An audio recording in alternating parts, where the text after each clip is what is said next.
বাংলাদেশের রাজনীতির মোড় কি আবার ঘুরতে চলেছে? যে হাদি হত্যাকাণ্ড বাংলাদেশের ভিতরে তীব্র রাজনৈতিক সংকট ছড়িয়ে দিয়েছিল, সেই মামলারই দুই প্রধান সন্দেহভাজন এবার কলকাতায় দাঁড়িয়ে করলেন বিস্ফোরক দাবি। শুধু নিজেদের নির্দোষ বললেন না, শুধু দায়ও এড়ালেন না, বরং ইশারা করলেন এক অন্য দিকেও। তাহলে কি হাদি হত্যার গল্প এতদিন যেভাবে শোনানো হয়েছে তার ভেতরেই লুকিয়ে ছিল আরো বড় কোনো খেলা?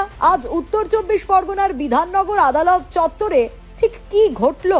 সাংবাদিকদের প্রশ্নে হাদি হত্যা মামলার প্রধান সন্দেহজনক ফয়জাল করিম মাসুদ কি বললেন? আলমগীর হোসেন কিভাবে দাঁড়িয়ে রইলেন এই পুরো ঘটনার মাঝখানে?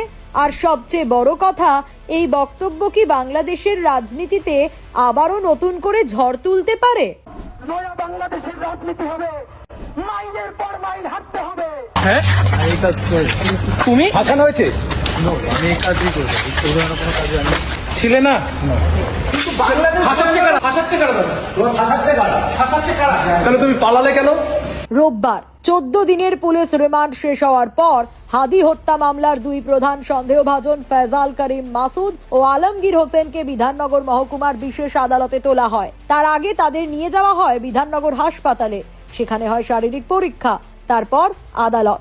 সবকিছু যেন ছিল নিয়ম মাফিক, সবকিছুই যেন ছিল নিয়ম মাফিক। কিন্তু নাটক শুরু হয় আদালত চত্বরেই, কারণ সেখানেই প্রথমবার প্রকাশ্যে মুখ খোলেন ফয়জাল করিম মাসুদ। আর তার প্রথম বড় স্বীকারোক্তি, হ্যাঁ, ঘটনার সময় তিনি বাংলাদেশে ছিলেন। এই একটি মাত্র লাইনই মামলার ভেতর নতুন আলো ফেলেছে। কারণ এতদিন সবচেয়ে বড় প্রশ্নগুলোর একটি ছিল, ঘটনার সময় ফয়জাল কোথায় ছিল? বাংলাদেশে, নাকি আগেই দেশ ছেড়ে সরে গিয়েছিল? আজ সেই প্রশ্নে ফয়জাল নিজেই ধোঁয়াশা সরিয়ে দিলেন। বললেন তিনি বাংলাদেশে ছিলেন, কিন্তু এখানেই শেষ নয়।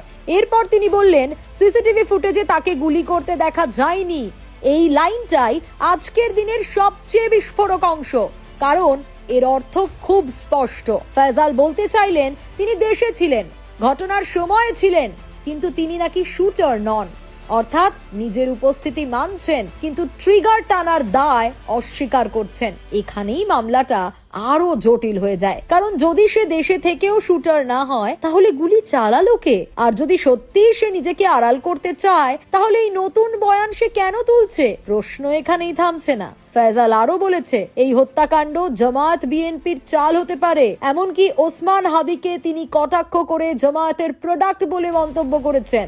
এই মন্তব্য স্রেফ উত্তেজিত আদালত চত্বরের কথা নয়, এটা সরাসরি বাংলাদেশের রাজনৈতিক স্নায়ুতে ছোঁয়া একটি বার্তা। কারণ হাদি সাধারণ কেউ ছিলেন না, তিনি ছিলেন ইনকিলাব মঞ্চের আলোচিত মুখ, রাস্তায় উচ্চ কণ্ঠ, রাজনীতিতে সরব, আর এক বিশেষ সময়ের একটি প্রতীকী নাম। তাই তার উপর হামলা বাংলাদেশে শুধু একটি অপরাধ হিসেবে দেখা হয়নি, দেখা হয়েছিল রাজনৈতিক সংঘর্ষ হিসেবে, ক্ষমতার টানাপোড়েন হিসেবে, আর রক্তাক্ত বার্তা হিসেবে। এখন একটু পিছনে ফিরি। গত বছরের 12ই ডিসেম্বর ঢাকায় গুলিবিদ্ধ হন শরীফ ওসমান হাদি। তারপর শুরু হয় বাঁচানোর লড়াই, হাসপাতাল, উদ্বেগ, চিকিৎসা, তারপর সিঙ্গাপুর। কিন্তু শেষ রক্ষা হয়নি। 18ই ডিসেম্বর মৃত্যু হয় ওসমান হাদির। আর তারপর থেকেই বাংলাদেশের রাজনীতিতে এই হত্যাকাণ্ড এক বিস্ফোরক ইস্যু হয়ে ওঠে। রাস্তা উত্তপ্ত হয়, প্রশ্ন বাড়ে, কথা ছড়ায়, অভিযোগ ওঠে, বয়ান পাল্টায়। কে মারলো হাদিকে? কেন মারলো? এটা কি ব্যক্তিগত শত্রুতা, নাকি রাজনৈতিক টার্গেট, নাকি এর পেছনে ছিল আরো বড় কোনো পরিকল্পনা? হাদির মৃত্যুর পর বাংলাদেশের রাজনীতিতে আরো একটি অস্বস্তিকর দিক সামনে এসেছিল। ঘটনার তদন্ত ভালো করে এগোনোর আগেই অদৃশ্য এক প্রভাবশালী মহল জোর করে এই হত্যার সঙ্গে ভারতকে জুড়ে দেওয়ার চেষ্টা করেছিল। এমন অভিযোগ তখনই উঠতে শুরু করে। উদ্দেশ্যটা ছিল বাংলাদেশের মানুষের সামনে ভারতকে ভিলেন বানানো, আবেগ উস্কে দেওয়া, আর সেই আবেগের উপর ভর করে দেশের ভিতরে সস্তার রাজনীতি করা।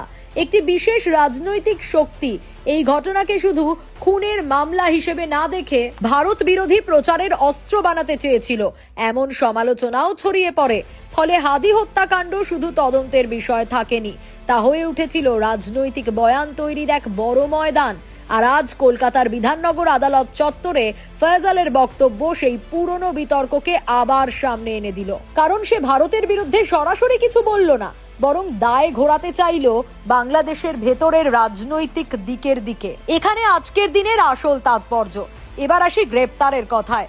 অভিযোগ উঠেছিল ঘটনার পর ফয়জাল ও আলমগীর বাংলাদেশ ছেড়ে পালায়। অবশেষে 8ই মার্চ পশ্চিমবঙ্গের বনগাঁ এলাকা থেকে দুজনকে গ্রেপ্তার করে পশ্চিমবঙ্গ পুলিশের স্পেশাল টাস্ক ফোর্স। তারপর শুরু হয় রিমান্ড, জেরা আর দুই বাংলার পক্ষ থেকে নজরদারি। আজ 14 দিনের পুলিশ রিমান্ডের শেষে আদালতে তোলা হলে বিধাননগর আদালত দুজনকে দেয় 12 দিনের জেল হেফাজত। পরবর্তী হাজিরার দিন ধার্য হয় 2রা এপ্রিল। কিন্তু আজকের আসল খবর জেল হেফাজত নয়, আজকের আসল খবর ফয়জালের মুখ খোলা। কারণ সে একসঙ্গে 3টি বার্তা দিল। 1, সে বাংলাদেশে ছিল। 2, সে দাবি করছে সে শুটার নয়। 3, সে বলছে ঘটনার পেছনে বাংলাদেশের ভেতরের রাজনৈতিক চাল থাকতে পারে। এই 3টি লাইন এখন নতুন করে বাংলাদেশের রাজনীতিতে প্রশ্ন তুলবে। কারণ এখন শুধু আদালতের মামলা নয়, বয়ানের লড়াইও শুরু হয়েছে। কার কথা মানবে মানুষ? তদন্তকারীদের কথা, নাকি প্রধান সন্দেহভাজনের আদালত চত্বরে এই নতুন দাবি? ফয়জাল কি নিজেকে বাঁচাতে রাজনীতির ঢাল তুলল, নাকি সত্যি হাদি হত্যার পিছনে লুকিয়ে আছে আরো বড় কোনো রাজনৈতিক নকশা? উত্তর এখনো পুরো মেলেনি, কিন্তু এটুকু স্পষ্ট, আজ বিধাননগর আদালত চত্বরে যা বলা হয়েছে তা এই মামলাকে আবারও টেনে আনলো বাংলাদেশের রাজনীতির একদম কেন্দ্রে। ওসমান হাদি হত্যাকাণ্ড এখন আর শুধু একটি খুনের মামলা নয়, এটা এখন পালানো রাজনৈতিক বয়ান, সীমান্ত পারের ছায়া আর নেপথ্যের সম্ভাব্য শক্তির গল্প। আর 2রা এপ্রিল এই গল্পের পরের দৃশ্য। সেদিন আদালতে কি হবে তা তো সময় বলবে, কিন্তু আজকের পর একটা জিনিস স্পষ্ট, হাদি হত্যার মামলা আবারও গরম। আর ফয়জালের এই বিস্ফোরক বক্তব্য বাংলাদেশের রাজনীতিতে নতুন আগুন জ্বালিয়ে দিল। ব্যুরো রিপোর্ট, প্রথম কলকাতা।